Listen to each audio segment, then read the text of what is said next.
शहर के कोने में थाना नंबर 14 था। इसी थाने में इंस्पेक्टर रमेश सिंह की गिनती तेज और चालाक पुलिस वालों में होती थी।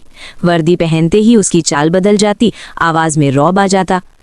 रमेश अंदर से रिश्वत का आदी हो चुका था। हर सुबह वो थाने आता, कुर्सी पर बैठते ही उसकी नज़र फरियादियों पर नहीं, उनकी जेबों पर जाती। एक दिन थाने में रामदीन नाम का एक गरीब मजदूर आया। उसकी आंखों में डर और बेबसी थी। उसने बताया कि उसके बेटे को झूठे चोरी के केस में फंसा दिया गया है। रमेश ने बिना ऊपर देखे कहा, अगर लड़के को बाहर देखना है तो 50,000 लगेंगे। रामदीन के पैरों तले जमीन खिसक गई। उसके पास तो पूरे साल की कमाई भी इतनी नहीं थी। हाथ जोड़कर बोला, साहब मैं गरीब आदमी हूँ, कुछ रहम कर दीजिए।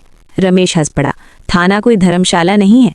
रामदीन खाली हाथ लौट गया, लेकिन उसकी आंखों में हार नहीं थी। उसने ठान लिया कि चाहे जो हो वो अपने बेटे को बचाएगा। उसी रात रमेश घर लौटा। घर में सन्नाटा था। उसकी बेटी पूजा, जो कॉलेज में पढ़ती थी, चुपचाप बैठी थी। उसने कहा, पापा आज कॉलेज में करप्शन पर बहस थी। टीचर ने कहा कि रिश्वत समाज को अंदर से खोखला कर देती है। रमेश चुप रहा। पहली बार उसके दिल में हल्की सी चुभन हुई।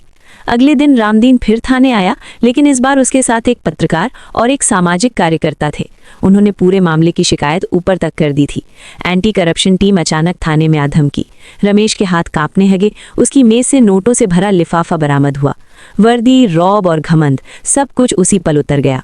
रमेश को निलंबित कर दिया गया। अखबारों में खबर छपी, रिश्वतखोर इंस्पेक्टर गिरफ्तार। घर लौटते समय रमेश को अपनी बेटी के शब्द याद आए। आज पहली बार उसे महसूस हुआ कि उसने सिर्फ कानून ही नहीं, अपनी आत्मा भी बेच दी थी। जेल की सलाखों के पीछे बैठकर उसने सोचा, अगर उस दिन रामदीन की मदद कर दी होती तो शायद आज ये दिन न देखना पड़ता। रिश्वत से मिली कमाई कुछ पल की होती है, लेकिन उसका बोझ जिंदगी भर ढोना पड़ता है।